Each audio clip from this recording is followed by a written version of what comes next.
Okay, I have with me now Gilbert Broco. He is the husband of Juan Carlos Asanza, another good friend of mine. And I just want to say I appreciate you as one of the many clients in my life that come here. You brighten my day, and you make my experience being a barber just rich and filled with purpose. And I just appreciate you for that. Man. And thank you for being who you are. Yeah, likewise. Yeah. So let me know about your experience being a married gay man in the United States or just in the world right now. Like, what is that like? Tell me. Well, it's definitely better than years ago. It always keeps getting better. The road for full equality, it's an up and down road. So we've definitely taken some steps back in the past few years, but it's definitely better than what it was a decade ago. It's not easy. There's a lot of things that we as a gay couple have to think and be aware of that straight couples don't have to. It's still not comfortable for us to be holding hands outside, walking in the streets. Is that like still here in Tampa? So we live in a bubble right now, right? The Tampa area, especially where we live here in the downtown, the city area, it's a bubble of like a very diversified community. It's very progressive. It's very open. That's one thing I love about Tampa. It's very just progressive, very diverse. Yeah. That's one of the reasons why we're here. Because when we moved from Puerto Rico, we moved to Jacksonville, St. Augustine area, which is very conservative.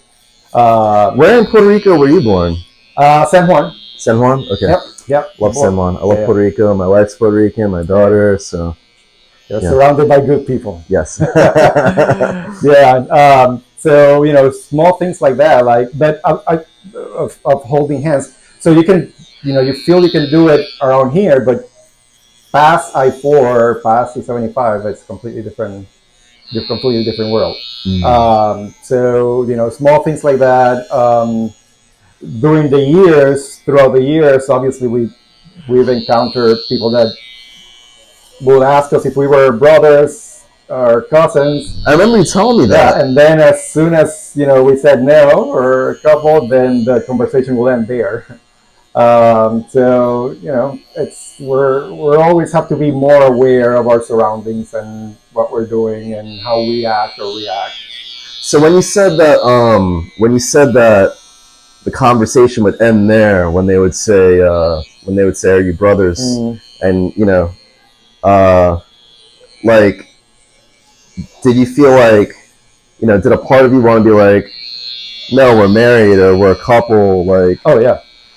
So we've been together now 16 years. We've only been married since June. But the day after Camilla's birthday. That's right. My daughter. That's right. So even though we weren't legally married, we acted. We've always been married since we live in the States, at least in our mind.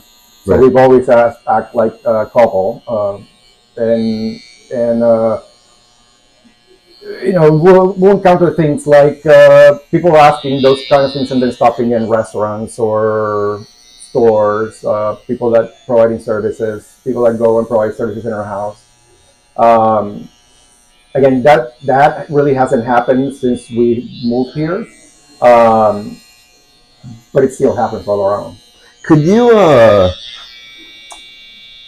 do you know what year was it that same-sex marriage was legalized in the United States? It was around 8 years ago, if I'm not mistaken. 8 years ago? Yeah.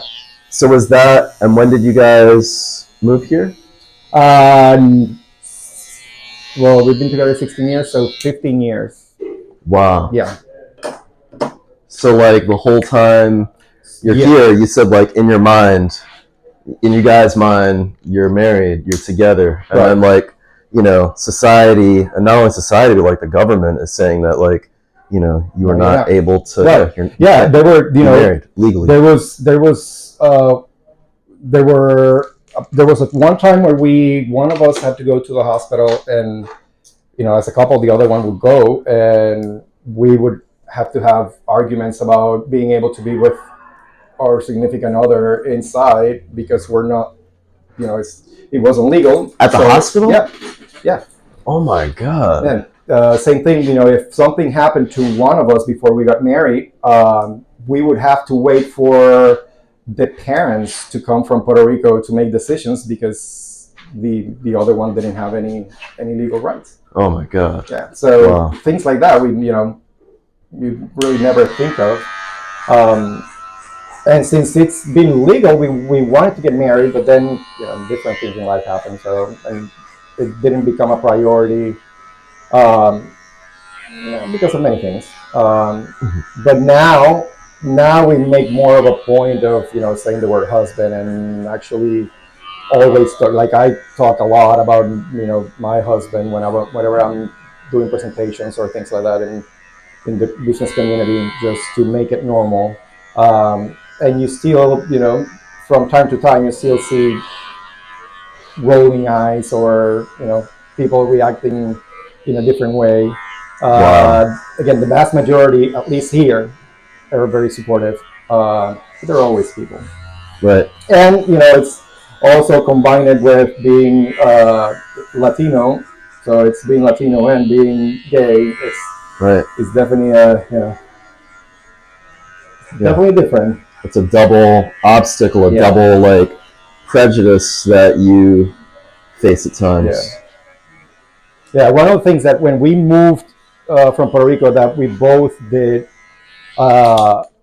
very consciously was that whenever we were interviewing for jobs, we always mentioned the other, because we will not work for someone that was prejudiced. Like, I was not going to do that. I was not going to live in a closet. I was not going to have a separate life between professional and personal. Right. Do you know people that have to do that? Oh, yeah.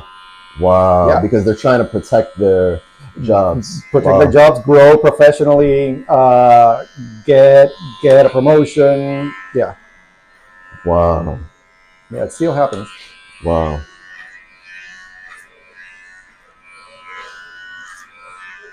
That's really sad and disheartening to me. Yeah. I identify with the prejudice, being a person of color, and it must be such a more complex struggle, navigating, with being a person of LGBTQ community and a minority. Yeah, I think all minorities, we all go through similar things. Obviously, you have your particularities and intricacies of each one, but it's always the oppression or the way that we are treated that is, that unconscious bias that is always around. And simple things like people don't think of. And again, we learn how to not take things too hard. But you have people that love us and care for us that will make jokes or call someone, use the word gay to be demeaning, and they're not thinking about it because it's nothing. No, they say, "Oh, you love you." Right. Wow. Yeah. Wow. And I see that as well, in the being a black man myself, I feel like, I've had white friends that will say something like racist, but they don't realize that they're being racist. Right. And it's just like, it's so ingrained in our society, in our culture. And it's like, it's something, it's such a work in progress, Yeah, and imagine in the Latin culture, which is very, manly, very machismo, very conservative. Yeah. The I I don't know how many of my closest friends throughout the years have made comments that they have no idea what they're saying, that it's offensive. I was gonna ask you, what is it like in Puerto Rico as far as like the level of acceptance for same-sex couples? Puerto Rico is Puerto Rico is interesting in many ways. It's a dichotomy of things which makes it special, right? So it's a very religious, Catholic driven community, Mhm. very macho man mentality, but at the same time very open. Mhm. Like, so you have the different pockets of people that are prejudiced and the ultra conservative religious ones that are against it. But the majority of people right now are very open and very friendly with, and open to the gay community. And there's a big gay community in Puerto Rico too. They have done a good job in, trying to promote equality. Um, and it's part, being part of the United States is very much like whatever is happening here usually happens there. So as things progress here and we get our rights and protections, it's happening as well there. Growing up, it was completely different for sure. It was bad. It was the worst thing in the world to be gay. When did you come out? When I was pushed out when I was 20. Pushed out. Pushed out of the closet. Yes. Wow. What do you Yeah. mean pushed out? My my aunt found out that I was gay, and instead of coming and talking to me, she went and told my dad. So I was 20. I was in college in Puerto Rico. Most of the time, you stay in your parents' house and go to college.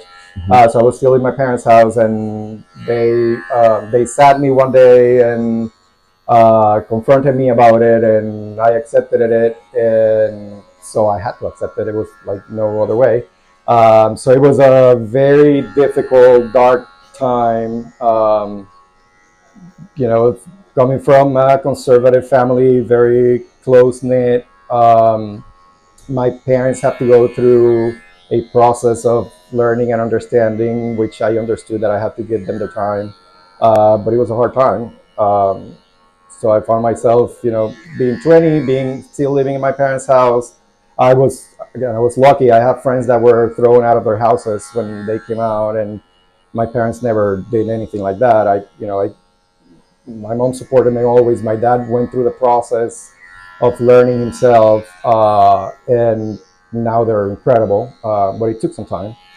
Um, but I always knew that I was gay. I remember at 4 years old being not sexually attracted, but attracted to guys instead of the boys instead of the girls, Mm. and feeling more comfortable talking with girls instead of boys, and being interested in creative things instead of the sports and things like that.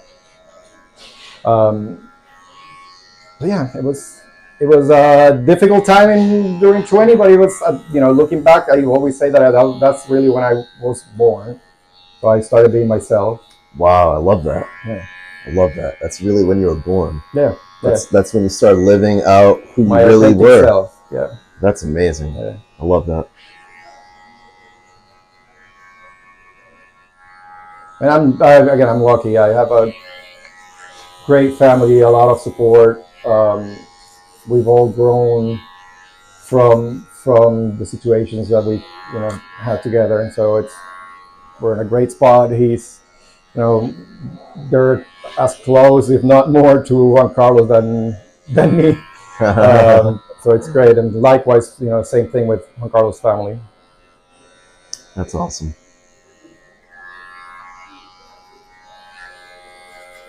Now with the new law that finally passed, of protecting the marriage in law instead of just keeping it like what happened with Roe versus Wade. Um, I'm hopeful, and I see like the future. It's finally moving past gays as the ones to be bullies and be the pushbacks, but there's always the majority always finds a minority that they're gonna take punches against one minority. And right now you see it with the trans community. They are the evil minority group nowadays. Still part of the LGBTQ, but they're being pinpointed as things that they're not, just to keep the fear factor that always a majority has to have in minorities. Right, which is again, so such a disheartening thing, that I feel like as humans, we should all show love toward one another, like no matter who we are, like everybody. And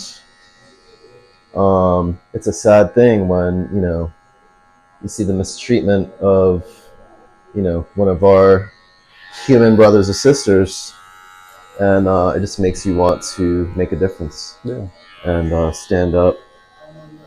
So I'm happy when I see on television, or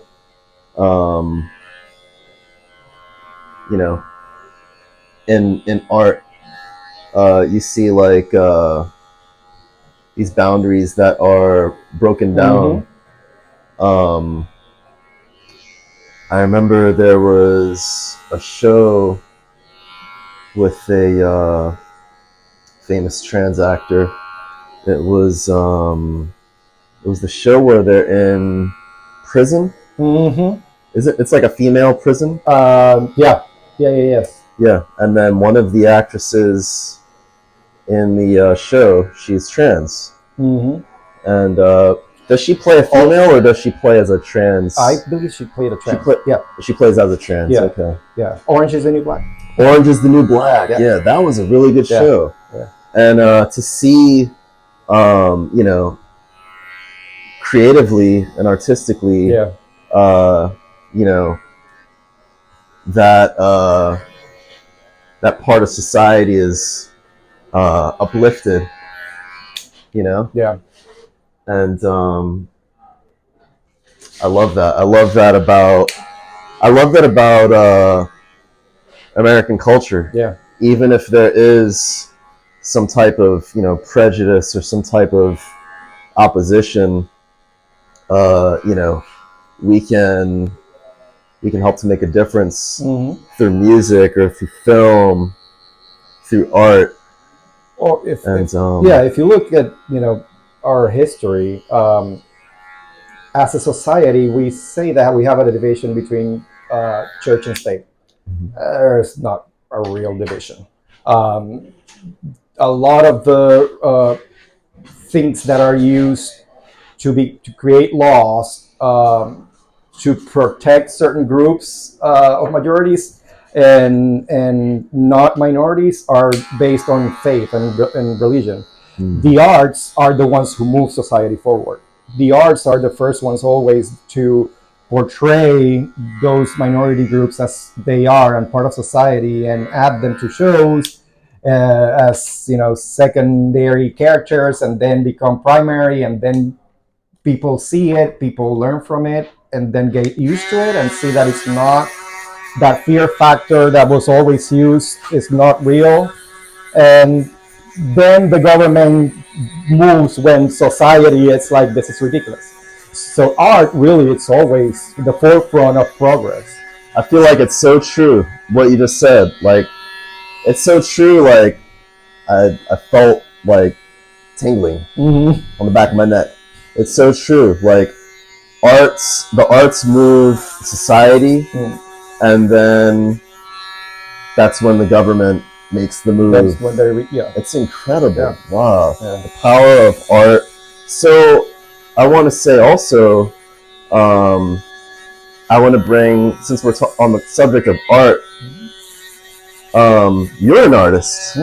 You're a designer. What exactly is your role as a designer? It's interior designer, right? Yeah, we do commercial interior design. Okay. Right now, I obviously I run the operations of the company, so it's more in the business side than in the design side. But yeah, for the longest time, I've been an interior designer since before I moved from Puerto Rico, and I started in architecture. And it's my creative side is really what has been my priority and being able to progress in the company because of it. It's we use interior design to just make spaces more livable, better, and open people's minds to be more engaged and healthy and productive. And you can do all that through design. Definitely. I know that when you go into a space, you can feel the energy of the Mm-hmm. space, and you can feel, you know, you can feel the vibe of the space, and you can determine whether or not you want to stay in the Yeah. space, and also whether or not you want to leave the space, or whether you want to go to that space again Mm-hmm. and keep going and keep going. And that's important. I never thought Yeah. about that. I never thought about, the um, I guess the thought that goes behind designing to create a certain energy, um, Yeah. to make people, feel a certain way. That's amazing. Yeah. You have, everything has a purpose and a meaning. Things as simple as you don't want the guest chairs in your office to be comfortable because you don't want people to stay there a long time. You want people to come in, discuss things with you, and go out. So Oh, something as simple as that makes a huge difference. Colors, textures, lighting, all of that makes changes the mood and the perception and how people act and react and work and socialize.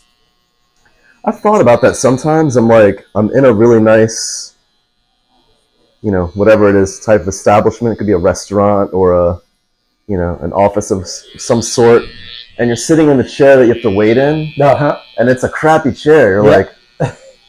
like this place is, this is a high end type place. Why do they have this crappy chair?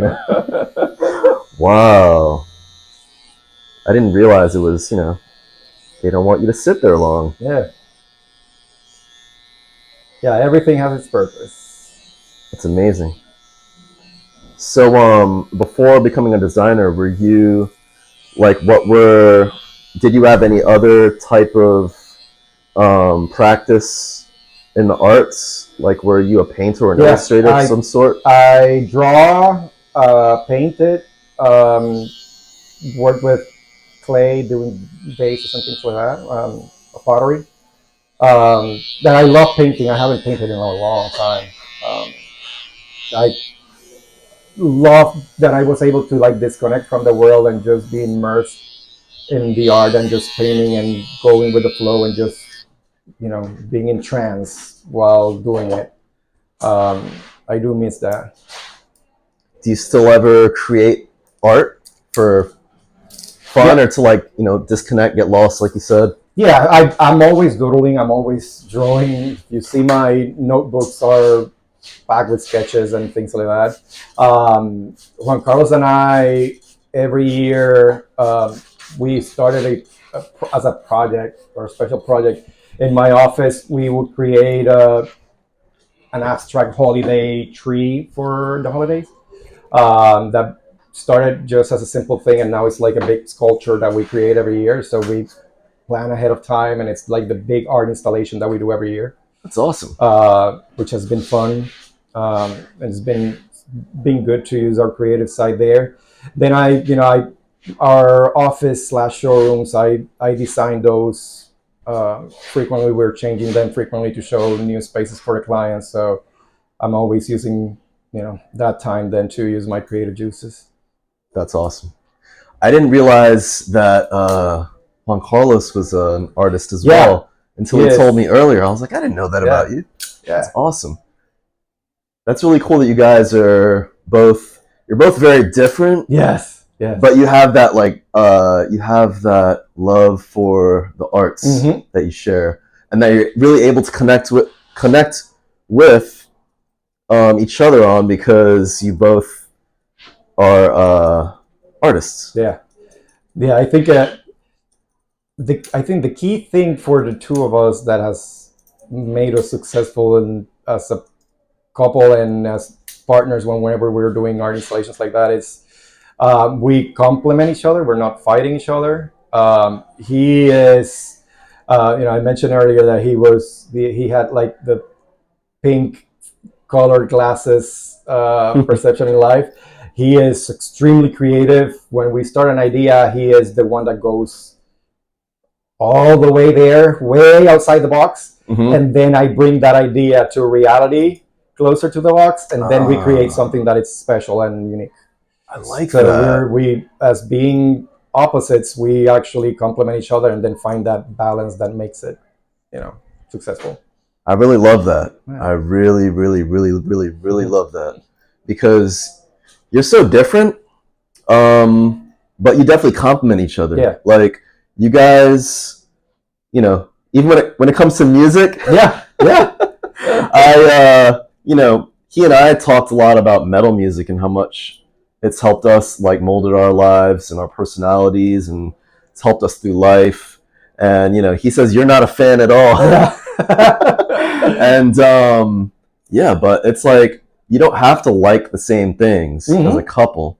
You can learn from each other, and you can, like, I love what you guys do, and that is, like you said, he has this grand idea, and then you're able to bring it down to the ground, kind of measure it out, add some structure, and then make it happen. Yeah, that's really cool.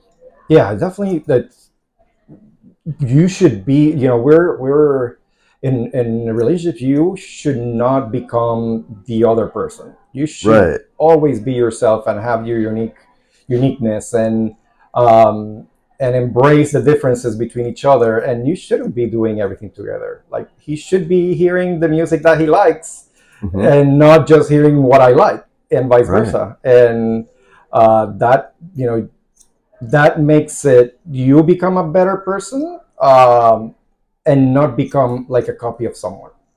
I love that.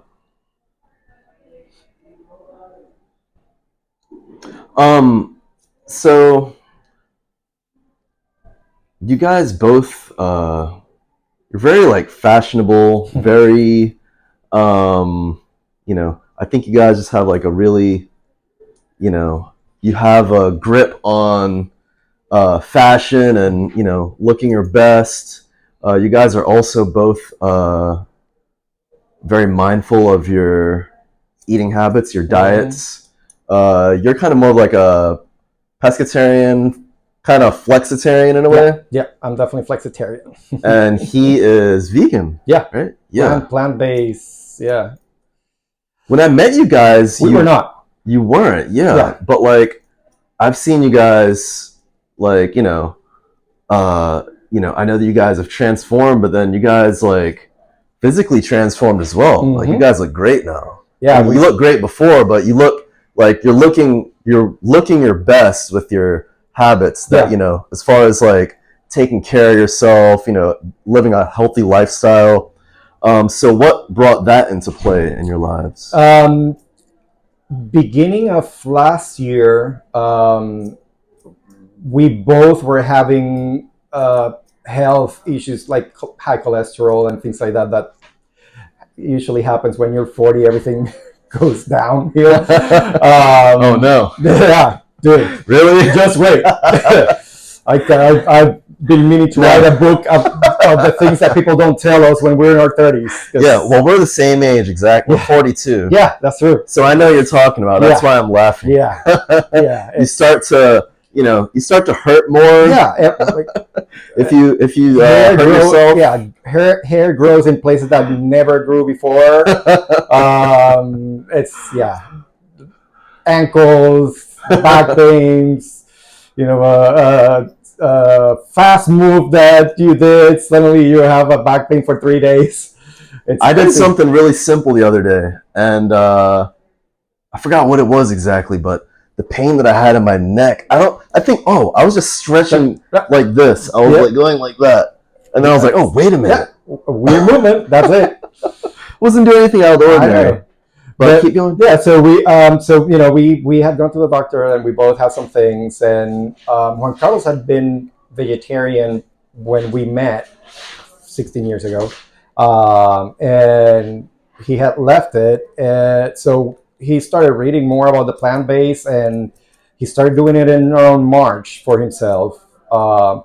Then February, I'm sorry. Then in March, he's the one that cooks at home, so he was telling me like he was going to start doing double meals, and I'm like, no, I'll eat the same thing. So I learned how to eat it too, and then I started seeing the difference, from the blood work, everything coming back normal, coming out of some medicine that I was taking for a long time. Wow. To how started to lose weight. We both lost around 40 pounds each. Yeah. You guys look. Just tell you, just feeling better, just waking up with more energy, not feeling bloated throughout the day. It just felt better. And when you see yourself and you see that you look better than before, it makes you feel better, so you want to do it more. And it just became part of our life. I took a break during the holidays and ate more than I should have, but I did it right. I did it. That's knowing. If there's any time of year you do it, it's during the holidays. I feel like that's what it's for. Yeah. Let yourself just enjoy more things. But yeah, we're definitely much more conscious now of what we eat and how we eat than before. And again, we're in our 40s. The body is different from when you were 30s and 20s, so you have to do certain things and accept the fact and just find a way to be the best where you are. And you know what? I'm sitting here thinking, and I'm like, man, you guys went through this transformation since I've known you. Yeah. And that's why I wanted to bring it up, because I'm like, man, ever since I met you guys have totally, you look different. Yeah. You look the same to the core, but then like you lost, a bunch of weight. Like your skin is glowing. Yeah. Like, you guys have, you're in shape now. Mm-hmm. So it's just like, it's amazing. Yeah, no, it definitely made a huge difference. We look back at pictures. We have the portal at home that changes pictures. And we see pictures from 1, 2 years ago, or 2, 3 years ago. And we're like, oh my God, who are those people? You know what though? I saw this documentary. It was called, have you seen it? It's on Netflix. It's called Stutz. No. It's about Jonah Hill's therapist. Yeah, Jonah Hill I have it on my list to watch. Yeah, you gotta watch it. Yeah. You're gonna love it. So Jonah Hill was saying in that documentary that there was a time when he was not happy with the person that he used to be, and he tried to hide that person that he used to be after he had made the weight loss and everything. He wasn't happy with that former person. And Stutz, his therapist, got him to realize that he had to come to grips and be grateful for that person who is called in our life the shadow. The shadow is that person that used to be, that is not there anymore, and the person that you have,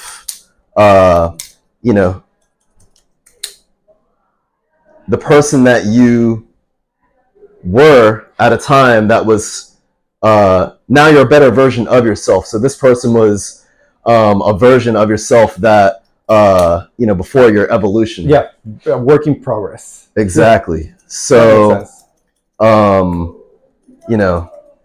look at, that's the thing. We look at these people that we used to be, and we're like, man, I don't like you. You're not what I came out of you. But it's like, we have to happy with that person too. Because you know what? That person, and this just came to my mind. It's crazy. I don't know if they said this in the documentary, but that person is the reason why you are who you are today. Because that person had to make the decision to become you. Yeah, true. Very true. Wow. Very true. Wow. Yeah, it's I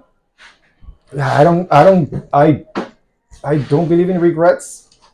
Me neither. You have to live you don't learn. It's very hard. It's not impossible, but it's very hard to learn if you are not going through pain or something strong. It's when you're content, when you're super happy. Why would you learn to do something different if you're content and happy? So there's always has to be something, and you have to be grateful for those obstacles in life, because that is where you grow and progress and change and evolve. You're supposed to be, never-ending, evolving entities. That there's so much in this world that we can achieve and we can see and we can envision and we can enjoy. That it's a content. It's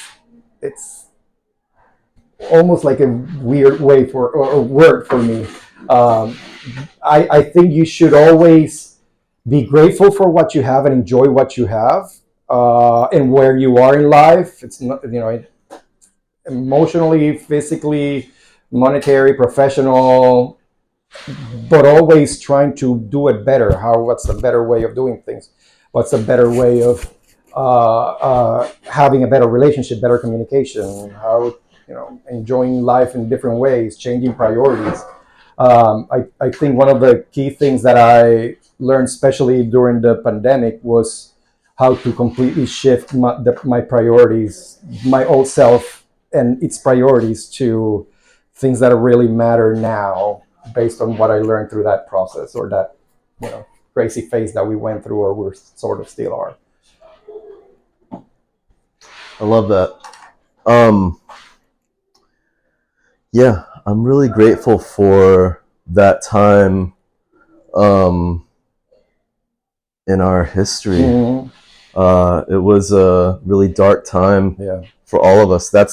We can all say that, we experienced a dark time in 2020 if you were living on the earth. Yeah.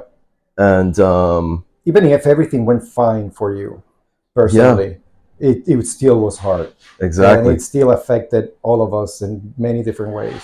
Yeah, and if it didn't affect you directly, it affected someone that you know. Yeah. In 2020, I actually started, at the end of 2020, I started going to therapy because I felt like I was very depressed, and I didn't understand why, because my life was completely fine. I was still progressing in my professional life. My personal life was well. None of my close loved ones went through COVID or difficult COVID case.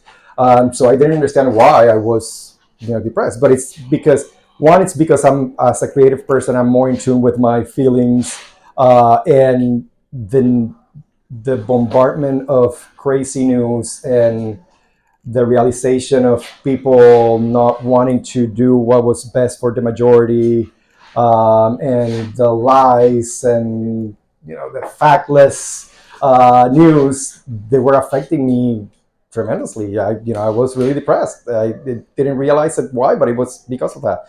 So being able to learn that, and then learn how to deal with those things, and not taking things too hard that way, and concentrating on what I love and my priorities and my people, in my bubble, to make a difference with my bubble, and not trying to fix the world, was the way to cope with things.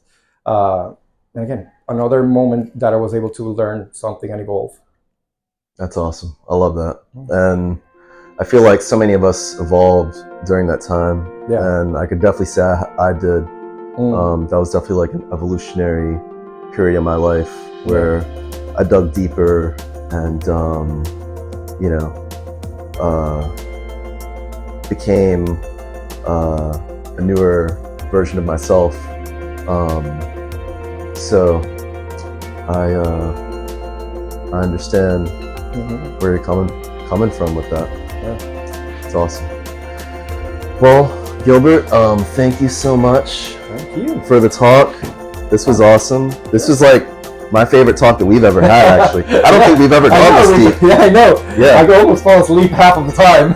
No, I really appreciate this. This is awesome. Thank you so much. Thank you, man. And I love you guys Me too. so much. Yeah, thank you. And I value you guys so much in my life. Likewise. And yeah, I just want to urge everyone out there to be civil. And remember to like, comment, and subscribe below. And we'll see you next time. Yeah. Thank you.